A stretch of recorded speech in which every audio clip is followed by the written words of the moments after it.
मुक्ताईनगरच्या L53 महामार्गावरती शेतकरी अंडरपासच्या मागणीसाठी Pimpri लोहारखेडा SIM या ठिकाणी शेतकऱ्यांनी रस्ता रोको केलेला आहे। गेल्या 2 तासापासून आपण पाहतोय की वाहतुकीच्या लांबच लांब रांगा या ठिकाणी लागलेल्या आहेत। शेतकरी आक्रमक झालेले आहेत, रस्त्यावरती उतरलेले आहेत। किती लांब रांगा या ठिकाणी वाहतुकीच्या आपल्याला दिसत आहे की बसेस असो ट्रक असो हे या ठिकाणी थांबून आहेत। शेतकऱ्यांच्या जोपर्यंत मागण्या मान्य होत नाहीत तोपर्यंत या ठिकाणी हा आक्रमक पवित्रा शेतकरी वर्गाने घेतलेला आहे। पाहतोय की आपण शेतकरी थेट रस्त्यावरती बसलेला आहे। 2 ते 3 तास झालेले आहेत शेतकरी या ठिकाणी आंदोलन करत आहे।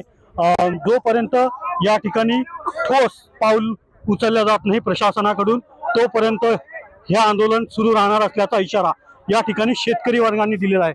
पाहतोय की कशा प्रकारे मुक्ताईनगरकडे जाणारा देखील महामार्ग या ठिकाणी रोखून ठेवण्यात आलेला आहे। 5 ते 6 किलोमीटर पर्यंत लांबच लांब रांगा आपल्याला वाहतुकीच्या दिसत आहे। अनेक ठिकाणी शेतकरी आक्रमक झालेले आहेत। एक आंदोलनाचा पवित्रा शेतकरी वर्गाने घेतलेला आहे। तातडीने या संदर्भात प्रशासनाकडून उपाययोजना कराव्यात अशी मागणी या ठिकाणी शेतकरी वर्गाकडून केली जात आहे।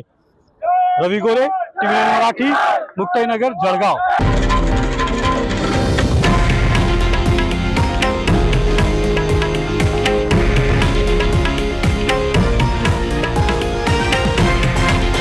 हे आहे देशातील नंबर 1 न्यूज नेटवर्क आणि आपण पाहत आहात TV9 मराठी, एकमेव।